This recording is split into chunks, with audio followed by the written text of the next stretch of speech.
This is Legally Goff, where we mix law, pop culture, and the occasional chaos of real life. I'm your hostess with the mostest, Brooke Goff, lawyer, businesswoman, and professional truth teller. Buckle up, this isn't your grandma's legal podcast. So I'm so excited to have the founder of the Millionaires Club here, star of Millionaire Matchmaker, Patti. Thank you for coming on. I wanted to start kind of with the number one question that I think most of us have. How does someone get into matchmaking? How do you say, this is what I want to do? Well, I'm third generation, and back in my day, there were no schools. You couldn't ask anyone. You either were born into it, and that's it. Now there's a school. My old assistant, Lisa Clampett, owns the Matchmakers Institute in New York, and you can take it anywhere in the world on Zoom, and you can get certified, or you can come to me and get certified for the VIP high-end matchmaking, where I train matchmakers. And you said you're third generation, so in your family, who were matchmakers? My grandmother and my mother, but my aunt did it too. And then we've been checking my grandmother's lineage, and it goes all the way back in Poland. That's awesome. Yeah, I didn't know that till recently, till my aunt told me that, so I didn't even know. And who is your average client? Average client has become women. So the industry has changed since COVID. It's 80% female who buy and 20% men. Doesn't mean the man doesn't buy, or gay, or bi. I don't do trans, unfortunately. I don't know how to do that, but it's there. I'm learning a little bit about that. But when it comes to the straight community right now, it's a lot of straight women over 50 that are lost, can't find men. I'm getting celebrities, I'm getting politicians, I'm getting business owners. They're like, where are the men, where are the men? Men seem to have scattered since the Me Too and COVID.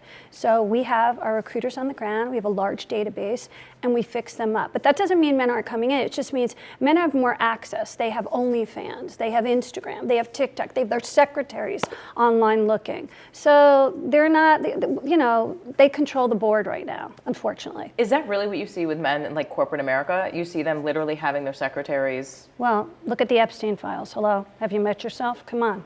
So they have the advantage. We live in a patriarchal world. So I like to help the women now more than ever. I'm hoping to do Millionaire Matchmaker 2.0, where it's the women are the clients. That's my dream. Bravo, brings it back. I don't know. Ask Andy. We got to ask Andy. Andy. That would be, I'd be watching that with popcorn like I did the first bunch of seasons. So what is your actual screening process? You talked about it a little bit on the show, just a little bit, but I feel like not enough attention was paid to that. So what's your screening process, and do you actually reject any potential clients? We do reject, or we refer. Rejection means you are just, no one's taking you. You're a suer in the industry. You've been to multiple matchmakers. You've sued them all. You're never satisfied. You basically are asking for, I don't know, a miracle. Like, that doesn't exist what you want. But when it comes to like, I don't do like Orthodox Jews, let's say, okay? Then I have to give it to an Orthodox matchmaker or a born-again Christian matchmaker if you're a born-again Christian. It's like some people don't fit into my wheelhouse, and we refer them out. But when it comes to me, I mean, I'm basically all religions, all sexes, all denominations. I'm pretty, all access. And so you had said that they sometimes can sue matchmakers, so I would not think of that. So women are the suers and not the men. You have to be really careful with the women. They want to take it to the streets and go, I've been wrong. Men are like, I don't want my ex knowing my dirty laundry, which I get into their heads. I'll know their third grade girlfriend and know all their secrets. Men tend to spill, by the way. Yeah, you think women were the gossipers? Hell no, it's men. But you get into that, right? So let's just pretend that they said, I'm going to give you $25,000, find me the love of my life. Actually, it's $150,000 and up. Okay, let's just pretend they say $150,000. $25,000 is like a beginner matchmaker. You would get all, depending on the period that you bought the membership in, and depending what territory you bought. We're international now. So you would get unlimited dating. If you got me, I start at $150 and go up. If you got me, you have my number. I coach you. I give you as many dates as you want at the pace you can go. Like you go, today I'm in Miami, tomorrow I'm in Toronto. I'm fixing you up as I go all over the place. I have the largest database in the business, and I'm the leader in the industry. I'm the gold standard. But a knock lawsuit. on wood. Where's the wood? Wood's I got to knock on that wood. I think you got this one. Okay, this one. But a lawsuit would come so let's say they pay the $150 and you. They didn't like what they got. So let's say I want 6'2", dark-haired, blue-eyed guy who lives between X and X streets. I mean, sometimes they give me zip codes. They're zip code snobs, like in New York City. and I want them to have this much money and that much money. And they go on dates, they start dating, and they start hanging out. Maybe she breaks my rule, she sleeps with him too soon, no sex before monogamy, and doesn't get the commitment. And then he breaks her heart and moves on to someone else, okay? Now, I can't control what you two people do in your relationship, but she thinks like I was wrong for fixing her up with an asshole, right? She then goes to the judge, and you're a lawyer and you know how that goes. You'd have to prove damages. What's the damages? You didn't check things off. If I do a background check, I would have to make sure they have no crimes, right? Of course. But I wouldn't know, for instance, if their bank account was not what they said it was. So if they write on the application, I'm worth 25 million, and we find out anything on that application, they lie, we kick them to the street and keep their money. But to that girl, she feels like, oh, he didn't have the money he said he did, or da-da-da. Look, I did as best I could, and I recommend every single one of my clients, you need to hire a private investigator and do your own background check. I can only do like a spokey or a soft one, things like that. That's so interesting. And from a legal, and everyone in my family is a lawyer, so from a legal perspective, I'm like covered because I know the system and I know the Justice Department's way of thinking about fraud and how now there are matchmakers who've been sued for fraud. I haven't, so that's another thing. I've been clean as a whistle for as long as I've been in business because I check everyone and I work with everyone. Even if my assistant matchmaker is working with someone, I'm overseeing it, so I'm making sure the dominoes are going to fall just so. And it sounds like it's more than pain in the ass than anything, something you don't have time to deal with. Yeah, and who wants to, you're always going to get crazy. There are people that have fallen in through the cracks and other matchmakers. By the way, we all know each other. And I work with the Extended Matchmaker Network. If you sue one matchmaker for pettiness, it travels. You will get blacklisted. You will never get to be hired by a good matchmaker again. You might get some brand new one that popped up, but not the A-list ones. The people that have the people that you probably don't want. Yes, correct. Because you're looking for people who have databases. People who will actually go in and say, I've got this for you. How many people are in your database? Probably over 150,000. Holy cow, that's a lot. And I have recruiters on the ground who are looking for those needles in the haystack. And then I've got Instagram, TikTok, and social media where they're coming to me direct. And I can always put an ad up and say, I need this, and it comes in. What made you want to target millionaires as your clientele? Oh, it started when I was doing just regular people, because I ran Great Expectations, the largest dating service. And I got to California and I opened my own company. Actually, I opened it in Vegas. I started in Vegas. And everybody was handling me for the money. And that was the last thing I wanted to do. I just want to fix you up. And so I couldn't get to the fixing up because they were handling with money. I said, I know. Back in the day, it was a millionaire, not a billionaire. I'm like, I'll only work with millionaires. And then I trademarked it. Yeah. And so the Millionaire Matchmaker went on for 8 seasons, which is super long. 107 episodes. That's a lot. It would have gone on longer, but we had a contractual dispute, and I went to we instead. Yeah. Okay, and then, but how does I understand you have this company, the Millionaires Club, right? Right. And that kind of was what gets you and morphs into the show. Right. How did the idea for the show come about? Did Bravo find you? Did you find them? Yes, Bravo found me. Well, it started. I created The Bachelor for ABC. Okay. And I didn't sue them, which I should have probably, but I didn't. Okay. And Telepictures came to me from an article from Marie Claire, which was 2001. I think Uma Thurman was on the cover. I did like a 5-page spread, and it took off. Like iVillage was the first major news app out there, and it took off. Women all over the world were watching this, reading this, and then everybody was calling me. So when Telepictures called me, they said, come up with a concept. And I came up with Cinderella at the Ball, which is my mixer. And instead of getting roses, I said, why don't we make a deal with Tiffany and you get a piece of jewelry? And the jewelry keeps going up to diamonds when they get to the last 2. And so I had a really bad agent. And this was the first stage of reality. The only thing on the air was American Idol and Survivor. And I thought, I'll get this new agent from a company that's no longer in business. I won't say their name. No longer in business. And they kept wanting more money. And I said, take the first money. And in 2 years, we'll renegotiate. If they let me go, I'll go somewhere else. But I'm the one who created the show. Like, don't you think I know what I'm doing? I'm a matchmaker. They didn't. They went with Mike Fleiss because he had done Who Wants to Marry a Millionaire. Mm-hmm. They were going in a different direction. It was called The Millionaire, the show. They changed it to The Bachelor. It's the same format. It's what you see on my show. It's the mixer. It is. And then I didn't sue, and I thought, oh, Hollywood sucks. I'm just going to leave. But I'd done like other shows. I did Anna Nicole and things like that, and Bravo saw me and they were like, we want you. We knew that they wanted people that had real businesses, like Jeff Lewis, who's one of my closest friends. And on the show, you were real, probably more real than any reality show that there is. I mean, really, it was very real. Thank you. But were the stories real? Yes. Or were they for TV? Like the guy with the stripper pole in his living room, like you have to be kidding Every me. single person you met from day one was happening in real time. There was no reenactments like the Kardashians or any of these other shows. We walked in, I made a deal with everybody. I don't want to know. In season 8, my showrunner, who's amazing, wanted me to know every single person that was coming in, how to read the story, and I'd be like, no, don't talk to me, because I wanted to walk in cold. So when you saw Sex Toy Dave, who owned a sex toy company, and the I never knew, or the little, cactus penis, I didn't know. I had no idea what I was walking into, The Angry Hobbit, the one with the Yes, wardrobe. When I walked in the wardrobe and I pulled out his shirts and I said, what is this, Miami Vice? Like, all that was real. The penis does the picking came out of my mouth because my mom was like, why don't you like anyone? I said, the ones I like don't like me. The penis does the picking. Like, all that was real. Yeah. And it's so interesting because the clients pay you. Yes. But they put up with it. Well, on the show, they didn't pay me. They paid for the date. Understood. On okay, the show. Gotcha. So okay. There was one client who did pay me after the show was over. Sure. That was it.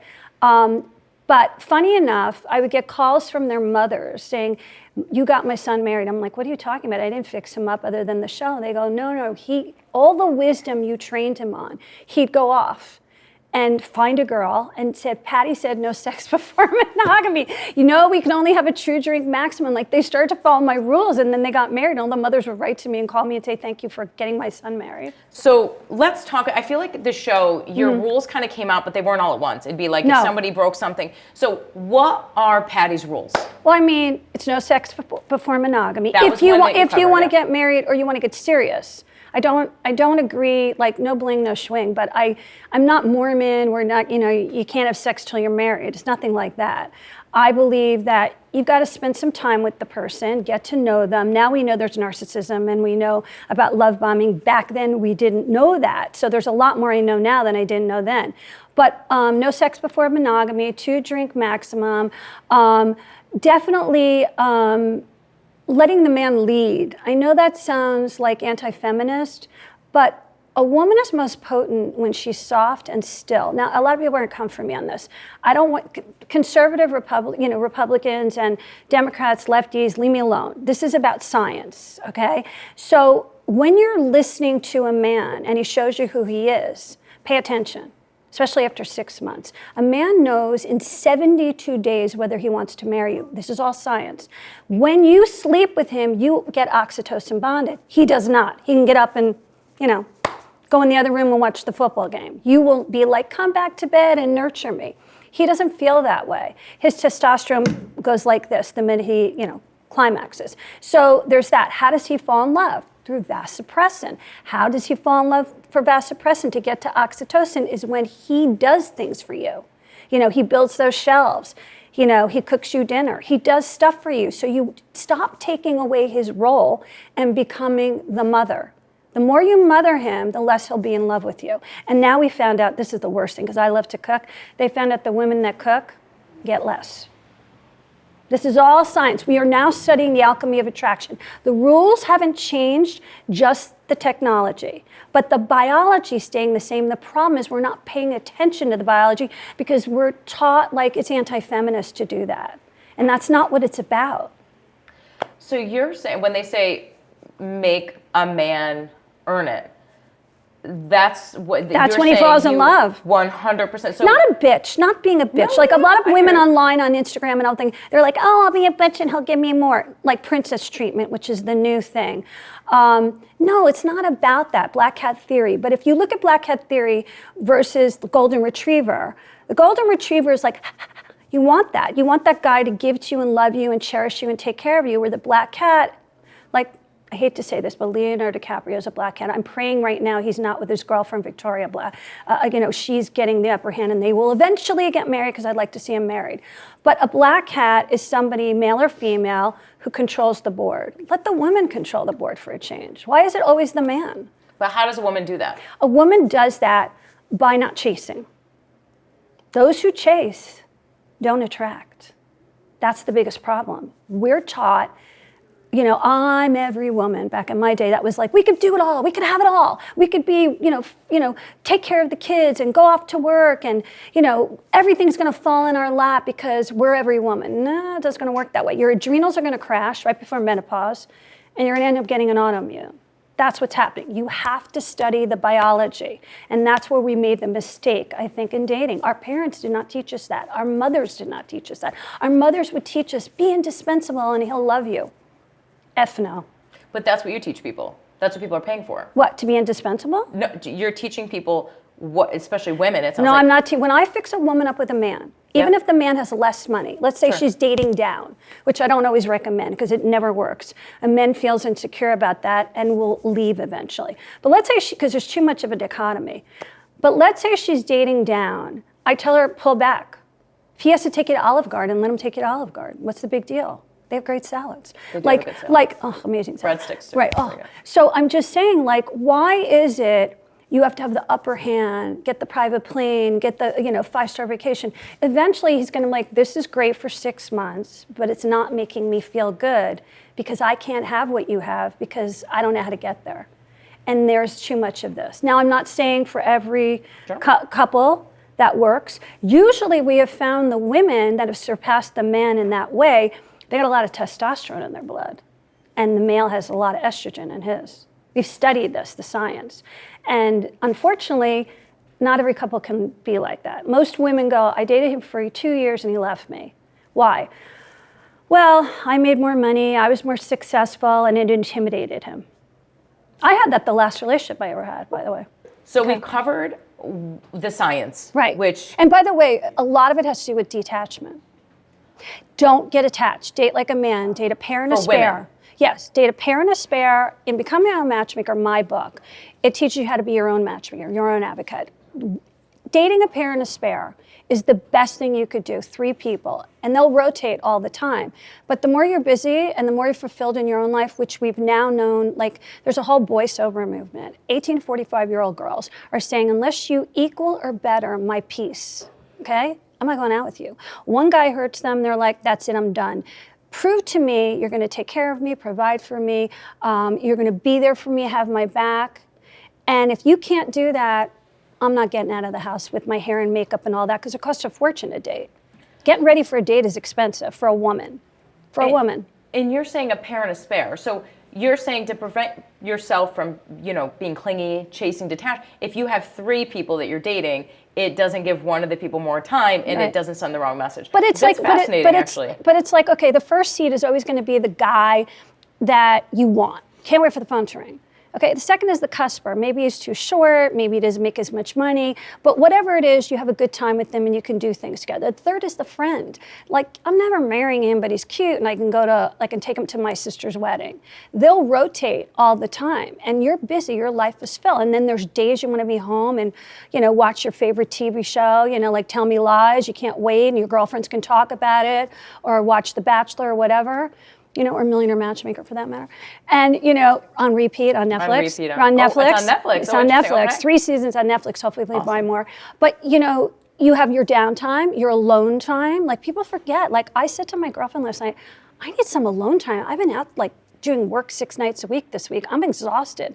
Nobody talked to me, And so there's that. When that life becomes full and you're doing the things you like to do, your interests, or you're studying something new, maybe you're going back to school and maybe you're learning how to play pickleball, whatever it is, your life becomes full, your nervous system resets, because that's what we want, a relaxed nervous system. And then you become magnetic to the opposite or the same sex, depending on what you're attracted to. There's a new thing now. I'm sure you're the master of it all.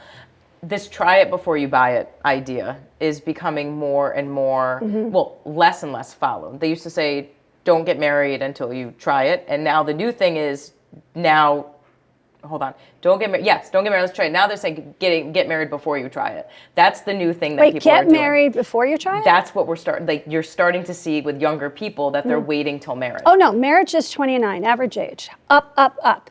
No one's getting married. They're living with their parents. They don't have the money. They're in student debt.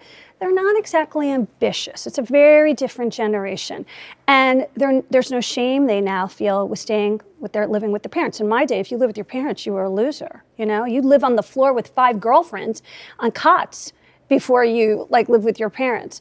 And we were very materialistic. They're more experiences. So it's a very different generation. Do you recommend, though, that if somebody's in a relationship or find somebody, that they try it before they buy it? But does that mean having sex to try it? Before I they get married? believe sex you should get monogamy from the partner, whether it's same sex or opposite sex.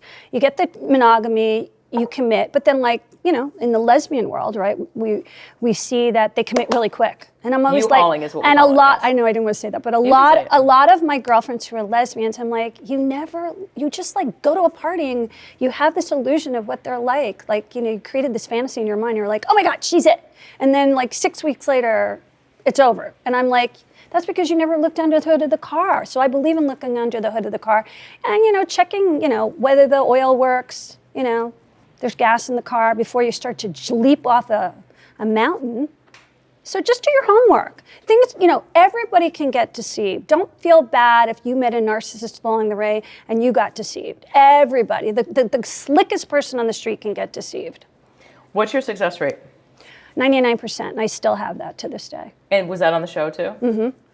And so 99%, how many people have you successfully matchmaked? I don't count who I do. I don't count who I do. Long time ago, a rabbi once said that's very, egotistical to do that. And I just went, okay, I shouldn't do that. But I know there are thousands. There are thousands of people I've fixed up that are living together, dating, and married. Marriage is not always the upshot, especially with my older generation. They don't like that. They've already been married. They just want to have fun. So some newer shows that have come out are Love is Blind. I love Love is Blind. Okay. I know the people that made that show. It's so interesting that you say you love Love is Blind. I love Love is Blind. Is love blind? To certain people that are not in check with who they are, it is. Okay. I don't believe you can go into the pot. I don't think they have a lot of success rate on that show. I don't think you can go into the pot. I think it looks great on TV and you're living a hyped up environment. Sure. I love it. I don't think there's anything wrong with it. It's an experiment. But I'd like to see the statistics on how many people stayed together, because I don't think there was a lot if you took all the shows combined. But it's a very entertaining show. If I remember, though, with your show, you would give people almost a portfolio. They would see a picture of the person. We saw a picture of the person. We saw information, but a little bit. And then they went to the mixer. And they met him at the mixer. But on the We show, it was a little different. It was more like they had an event of some kind. It wasn't necessarily a mixer, and they'd meet. Every show was different. My last show on the CW is completely different, yeah. Do you think that if there's no physical attraction initially, that the odds of it working out down the road Two non-sexuals can work, but definitely not if one is sexual, and I highly doubt that. You need to know the 5 languages of love, and you need to their attachment style. Are they a dismissive avoidant? Are they secure, etc.? You have to take all this. There's so much more information today than there was then. I think because YouTube, Instagram, and TikTok, we all became our own therapists, and we didn't have time to go to the therapist once a week for an hour and vent. We had to go, why does this keep happening to me? And we wanted to know. We got wiser and wiser along the way. Young kids are wiser than I've seen 60-year-old people. Do you feel, though, that social media, do you feel that people are getting to know too much about a person before they date them? So you mean doing a background check or following their social media? Mainly the social media, like the Instagrams. Do you? Yeah, but not everybody's on social media. Sometimes I recommend the guy who's not. Yeah, I would just think that if you follow their social, Instagram, and you get to know who they say they are, okay, then you have way more information than you ever had 10 years ago on a person. That could backfire. It can backfire or it can work in your advantage, depending on how they present themselves. What do you think is the biggest misconception about wealthy people that are single? That they're narcissistic. I don't think that's true. I think there's a lot of wounded people that really want love and are willing to give it all and spend money on that person. And unfortunately, when they have more money than the person, they think that they lead with their money. Not everybody does. Some people are very close to their chest. They don't even want you to know they have money. So it's very hit or miss. Depends what state you're in. That's a state question. Every state is different.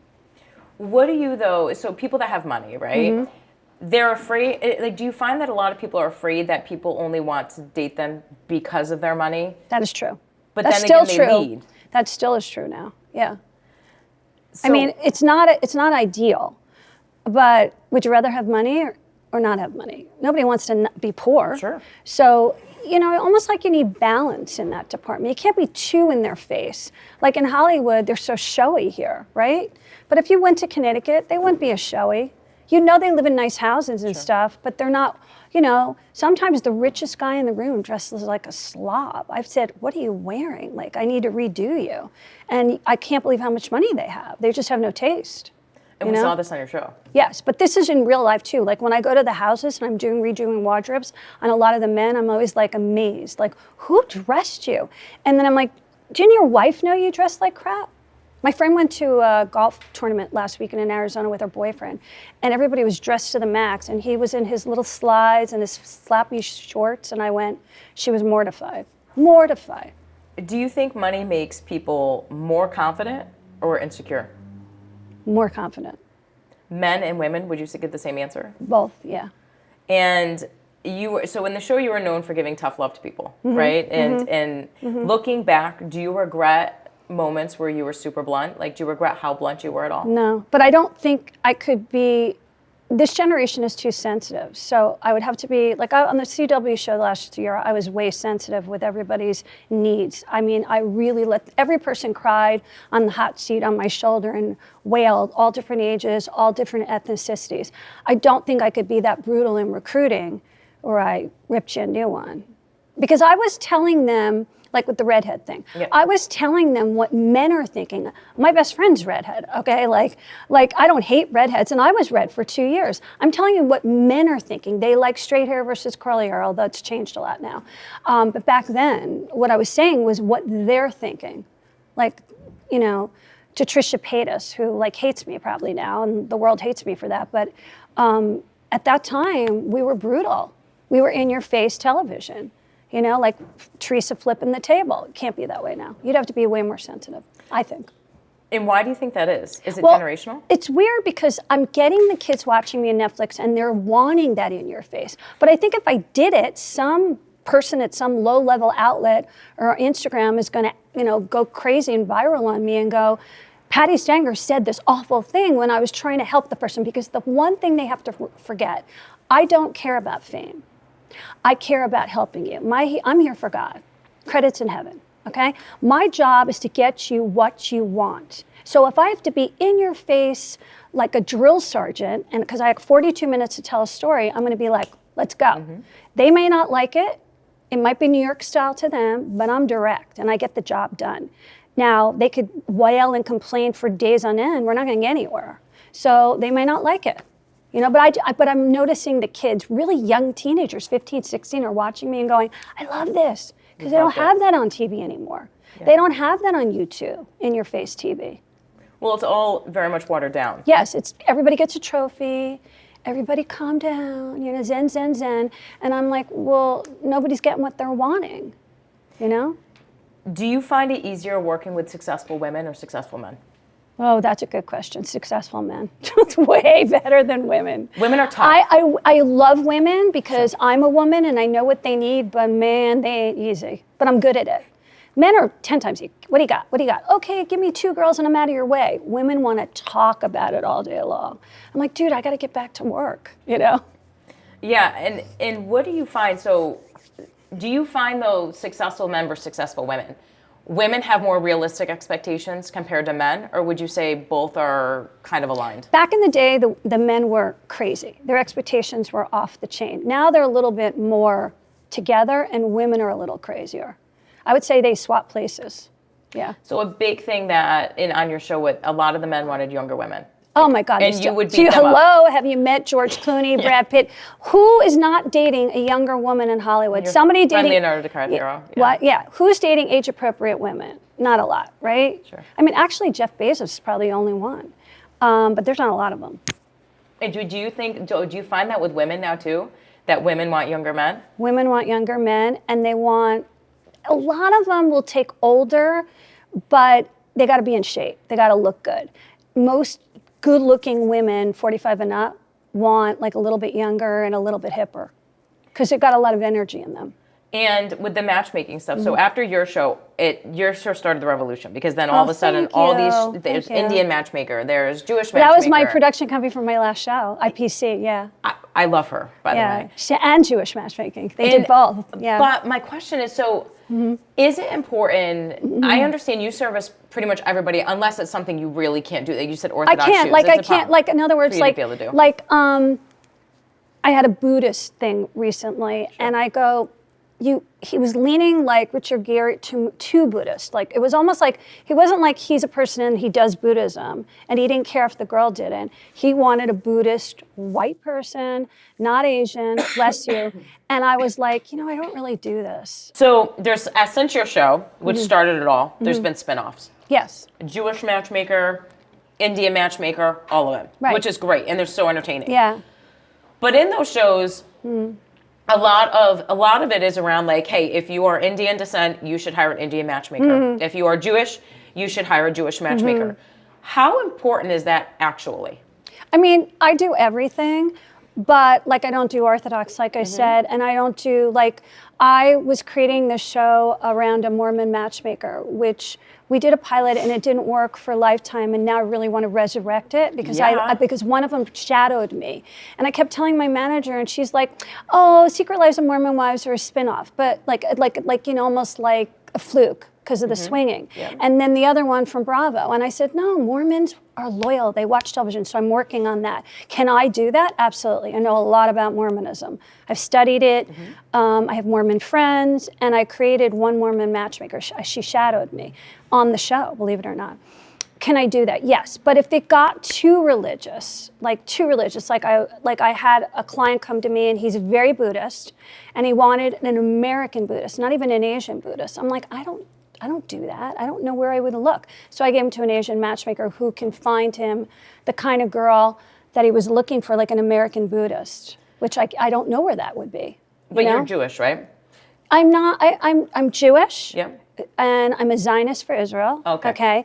Am I religious? I'm more spiritual, but break out the bagels and I'll show up. I'm more of a food Jew, right? Sure. No. But I mean, like Jewish, Christian, Catholic, I do them all the religions. I do all the politics. Sometimes, I'll get a Republican and I'll be like, he'll pick a hot girl and I go, she's a Democrat, she's a lefty. You want to get into a fight with her over dinner? And sometimes he's like, yeah, let me see if I can bring her to my side. So there's that too. There's differences of opinion on deal breakers. You don't want kids, I want kids. That's not going to work. You know what I mean? Or for instance, you want to live in California and I want to live in New York. Unless you're bi-coastal, how's that going to work? So there's deal breakers. But if somebody out there is like, listen, because there's all these specialized matchmaking shows on these stations, I'm, let's say, Jewish. I should hire a Jewish matchmaker. You're saying you can, but you don't necessarily have to. No, because people like you that do it because as well. We do everything. We are non-denominational. We handle the whole country, Canada, Europe, and Australia.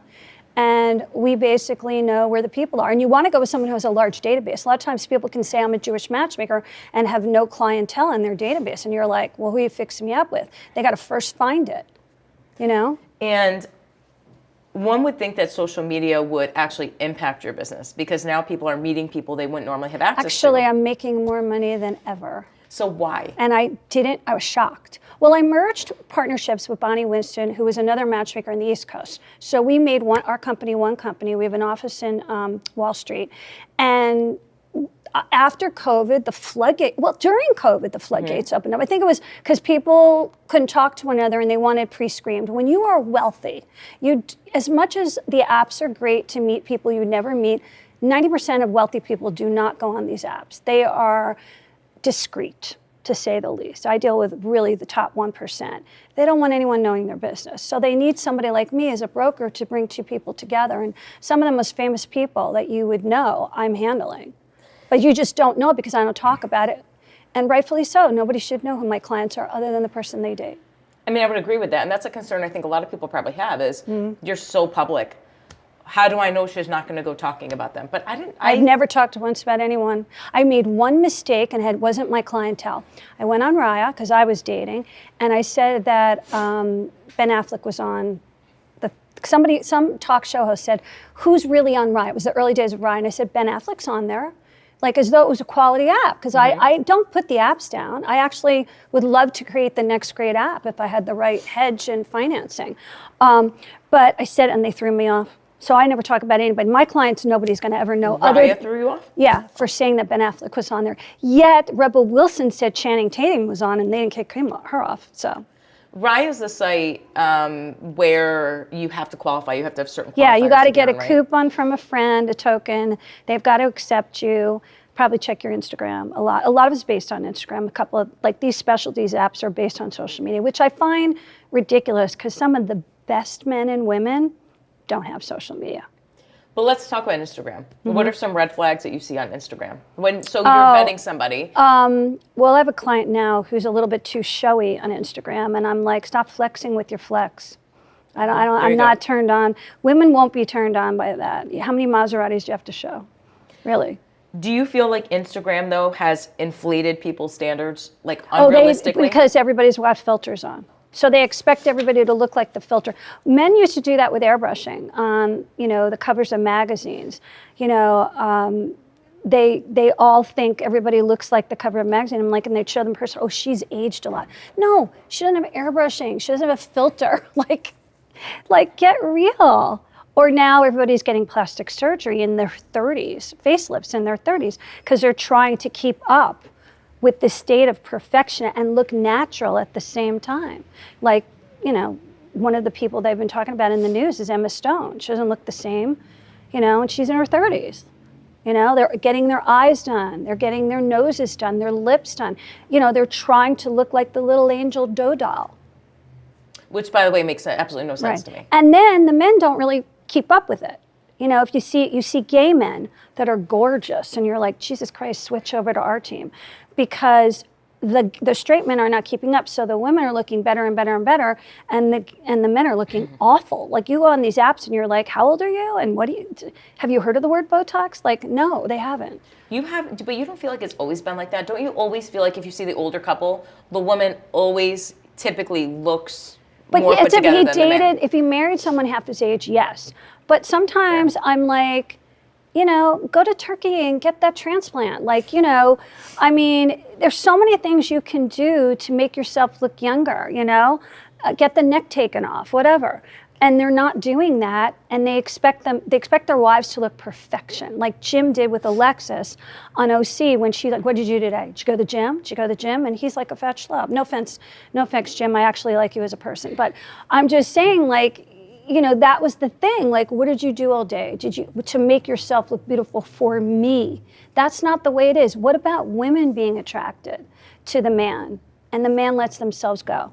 And as we're talking, the entire crew is men. Sorry, yeah, no, it's okay. I was like, pay attention, boys. Now, but it's true, and that's when women leave. So women cheat more than men statistically. Did you know that? I did not. That's actually very interesting. That is a statistic. Cheat and get caught, or just cheat in general? Cheat in general, not get caught because they keep their mouth shut. There's shame in cheating. Where men have no shame, like, hey, dude, I just hit it. Like, let's go to the bar. Oh yeah, I'm gonna sleep with her. The wife's at home. Like, it's a badge of honor. So when women cheat, they cheat to eventually leave.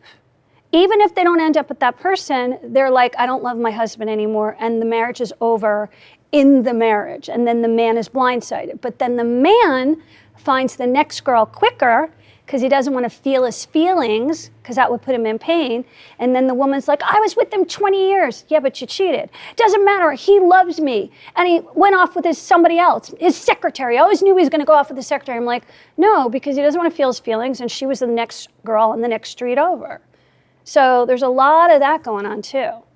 And that's because women feel the men are not paying attention, they're not communicating, and they're not keeping up in appearance. He's fat, he doesn't want to, lose weight, I'm going to the gym 6 days a week, et cetera, et cetera. Now, it sounds like you obviously keep up with a lot of the celebrities and what they're doing and everything else, just overall the news and all that. Maybe. If you could have somebody call you tomorrow that's a celebrity that you want to matchmake, who is it?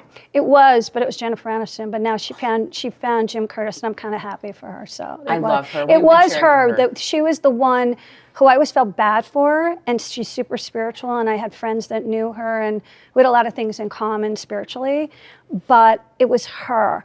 There are a lot of ones that I have already that I can't say, but I mean, celebrity-wise, I don't know anymore. Who's single now? I have to think about who's single. If you name me a couple of names, maybe I'll go who's single. Like it could be sports too. I don't even know. But I feel like they're single, and then all of a sudden they're not. Yeah, or that's what they I were mean. single, but then they're back to where they were. So you know what? I'd love to fix up Connor's story. Oh, I don't know if he's dating Francois or not, but if he isn't, I would fix him up. I'm obsessed with Edie Royal, and I fought to watch that show. My friends were like, "You gotta watch it." I'm like, "Is it gonna be like Looking and Queer Eye?" I don't really want to watch that kind of a show. And they're like, "No, it's true love." And then third episode, it changes. And when I watch it, the technicality of what Jacob Tierney did, it was so deep. The love was so great, but more importantly, the way they shot it. I mean, 32 days in Canada, and I shoot my home. I had a contract with Hallmark. I shot all my movies in Vancouver, and I was like, "This is amazing. Why is it only 6 episodes? You know, why is it not 10?" Which hopefully we'll get. And I thought, what a change. It's not even the gay community. It's just a love story. I never looked at it like gay. I mean, the sex scenes were fantastic. We can take those shirts off any day of the week. Sure. But I looked at it like how deep it was, especially on the 5th episode, which I won't give away. And I'm like, we need more romance television, whether it's straight, gay, bi, pink polka dot. We need more of this. This is what is going to make us happy, and we're not getting enough of that. You know, we get a lot of thrillers and a lot of procedurals, and we're not getting enough of that kind of TV. And kudos to HBO for finding it. What's next for Patti? I'm writing, we're in the middle of doing a new TV show with the people that did The Queen's Gambit, The Walter Boys, and The Kissing Booth. They're Brits, about a matchmaker, and I have to act in this one, which I'm incredibly nervous, because I get nervous acting. I don't get nervous being on TV, like doing what I do, but acting's a whole other game. And then hopefully working on the next reality show, which is a little bit more in depth than what you've seen. And hopefully we can bring Millionaire Matchmaker 2.0 back, even if it's not to Bravo, to another network. Yeah. It must come back. I own the trademark, and I own the format. But I would even change a lot of the format, because a lot of things have changed. I know what I'm doing. I'm good at it. And on top of it, this next generation needs help. They are single, staying at home, and basically no one is connecting. And isn't that sad that we're going through this generation? You know, Gen Z is like, you poor things. Like, God, I think I took for granted my life, going out partying, meeting people at the club, you know, Sex and the City generation, and they don't have that now. So I feel sad for them. My closing question to you is those that want to hire you, those that are looking for you. I want to address the elephant in the room, though, right? Okay. You help people find love for a living, but you're single. Now I am. Now. Yeah. And some people would see that as a red flag. Like, well, it's not a red flag. I was engaged twice. Sure. I dated men. Okay, so when you are dating someone, it's either sexual or security as a woman. I don't know about lesbian. I'm sure, is the lesbian community the same way? You pick so very few people get both. Oh, he's really hot and he makes money, right? And so I was always picking, you know, who I was sexually attracted to. And I didn't care that I made more money.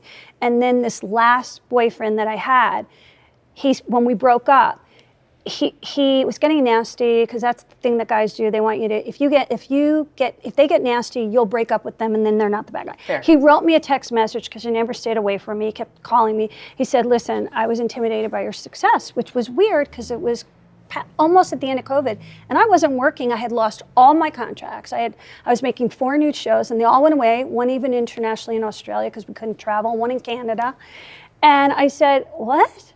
Like, I don't live large like that." So I took a deep intake on myself, and I went to therapy school, and I learned about narcissism. And my ex was the fleeting image of my dad, who was an alcoholic, narcissistic guy.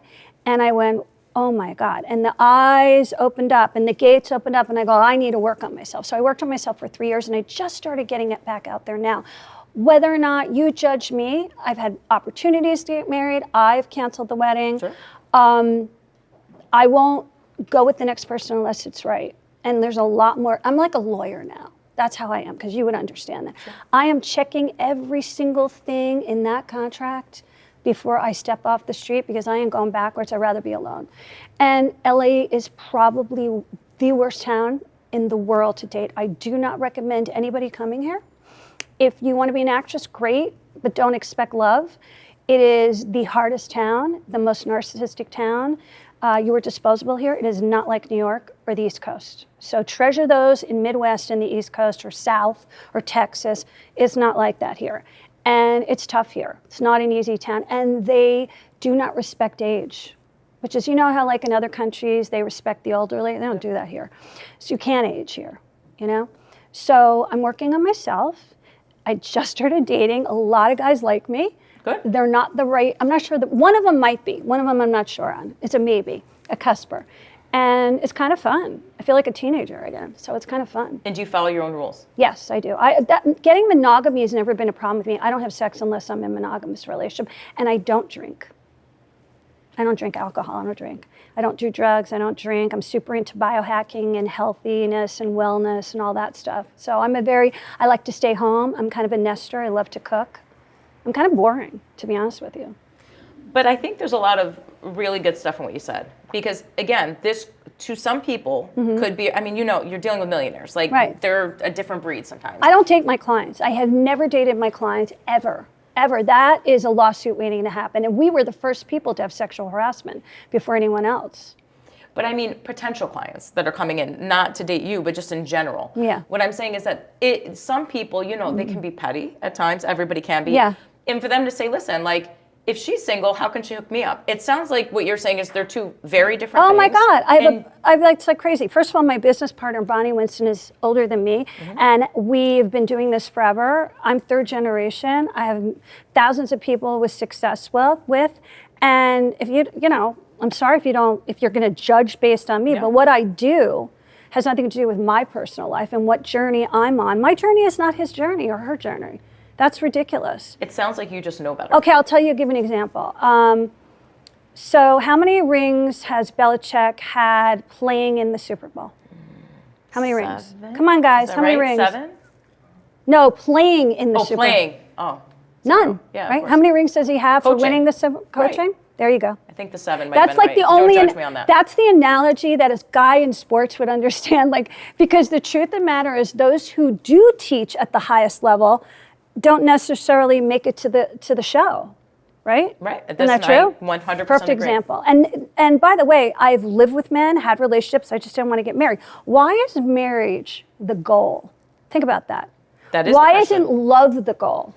Why does everybody have to get married for it to be? Oh, she got married. What's that got to do with anything? People live together. Do you know I have friends who are married that live in a compound in Nashville and they live in separate houses because they're both alphas? I know people sleeping in separate bedrooms. I mean, I know secrets like that people don't know that you'd be surprised at. And they have healthy relationships. I think that it's. So if I get a boyfriend tomorrow, you join because I got a boyfriend tomorrow? Well, that's the question. And that's like, you know, you have to remember, you're in the client service field, right? Right. Like that's just, and by the way, I'm the same. Okay, so let's say you're a lawyer, right? And you're in PI. And let's say you lost your own case. Sure. But you're a great PI attorney. Should I not hire you? I agree with you 1,000%. There you go. But I think that there's just this overwhelming expectation from people that somebody like you or somebody like me is gonna, you know, they mix together what, for instance, your personal life looks like with what your actual work life looks like, and it's different. Actually, our business is on fire. We've never been bigger than ever, and we had to hire new people. And our clients are so happy with us. They've joined other services. There's people that joined 2, 3 services at one time and said, how come you're the only one I can get on the phone in customer service? It's 7 days a week. You will always be able to get me unless I'm in the hospital and dying. You know, it's true. We cater to our customers' needs. And we've been doing it a long time. So a woman is sitting in some corporate tower somewhere, okay? And she's just been waiting for the right time to call, What would you say to her that would move the needle? That it's well, first of all, I got to find out. I do a profile. I got to figure out what she's looking for. Do we have what she's looking for? Can we find what she's looking for? If it's not right for me, we'll refer her to one of our affiliate matchmakers. But when I'm getting in there, I'm like, usually I get okay, I'm psychic. So I've been psychic since a child. And I get a knowing. The other day I had a client and she called on the phone and I was like, this person's gonna be perfect for you. I don't know how I know. And I see a picture of one of my other clients and I fixed the two of them up like last night. I get a call this morning. It's like, Patti, don't fix me up with anybody else. The guy said this. And I went, well, wait, listen. You got 2-3 dates this week. Let's not get crazy here. Let's not get dopamine highs. Sure, like I'd say. He's like, no, she's the one. And I've had that before. Last time I had that was a couple years ago where the client, didn't want to go out with one of my girls, one of the models, gave him the models. I said, can you just go out with this one girl? She's a teacher in the Valley. Just do me this favor. I'll even make her come to your hotel, the Beverly Hills Hotel. He said, all right, I'll have coffee with her. Was the one, and they got married. Awesome. And he had 3 kids, and he said, I'm never getting married again, and I'm never having kids again. He has 2 more kids with her, and they got married. So it's like, I get a knowing. Like, you're hiring a matchmaker who has experience, 3rd generation, but I have this psychic ability, which you see on the hot seat, you know, and my guides speak to me, and I feel the energy, and I'm read energy all day long. That's all I do. And then I'm like, yeah, I'll see people who are going to get divorced before they get divorced in the news. I was the first person to say that, on Access Hollywood, they made a matching game. And I said, they go, who's Ashton Kutcher going to marry now that he broke up with Demi Moore? And I was like, Mila Kunis. And they said, you're crazy. They know each other from the 70s show. I go, okay. So I say stuff on the news and it always comes back to me. Same thing with Taylor Swift. I said, he'll take his time proposing. She might get irritable about it, but they'll get married. So the father said that he had gotten the ring and was getting her irritable. And he wasn't giving it. And the father yelled at Travis and said, hey, what's going on here? And I had said that in the TMZ movie. Harvey wrote to me and said, boy, were you on the money on that. How do you feel about that match? They'll get married. They'll get married. Stay married? He's probably going to retire soon. I don't know if he's going to come back next year. I keep feeling like he's weighing his pros and cons. I feel like he wants a talk show other than the podcast. Like he wants to be on news. Maybe Fox or something sports-wise. Like I don't see ESPN, I see Fox, I don't know why. And I feel like he wants that, and then he'd leave. But I don't know. If he does, it's 1 more year and he's done. He won't come back after this next year. You think the marriage lasts? She'll get pregnant right away. That'll be the glue. He wants kids. She's going to have a boy, too, and a girl. I see 2, a boy and a girl. Maybe not in that order, but she's having a boy and a girl. Well, you called it first, right? We'll see. Well, I saw them getting married. I mean, but that's like an easy one. A lot of people thought it was a PR stunt the first week, and I went, no, it's not. He hunted her down. Also, my production company, you know, on E, they did, you know, Chasing Kelsey, right?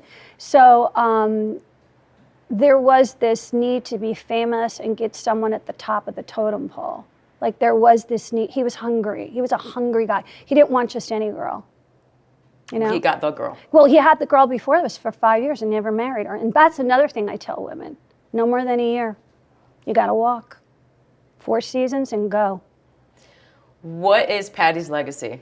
All said and done, what do you want people to say? How do you want people to talk about you? I think I want people to help each other. Like I said this last Valentine's Day on my Instagram, why don't you fix somebody up and have that person fix you up? Okay, like you got to get reciprocity. I don't know, I always say that word, reciprocity. I always think that reciprocity. Word. Reciprocity. Why can I never say that word? Anyway, you can't just give, and not get back. So if you're having a party, an opposite sex party, or you're doing something, you got to move the needle on your own. The cavalry's not coming, you know? Like think of Captain Fantastic, where the kid's on the mountain and the father's like, hey, calm down. Nobody's coming for you. What are you going to do next? You need to be your own matchmaker right now. And I think that I would like to see everybody be in love so there would be no world war or famine, or you know, everybody would have peace and everybody would get their soulmate, no matter who they are, you know? But I just see people are so cruel to one another. Nobody wants to help anyone. Sad. It needs to go back to the 50s where everybody was happy. Not to say that the wife has to stay home like Stepford, but meaning that we need to have we're in scary times right now and you need companionship. You know, it's not fun right now. This has been enlightening, Thank you. educational, Thank and you. super fun. Thank you. So getting to know you this way versus getting to know you through Bravo is a great experience. Oh, so I thank appreciate you. that. Thank you. And it will be aired, and I can't wait. So Yeah, I can't thank you. wait. Thanks so much Thank for you. having me. I appreciate it.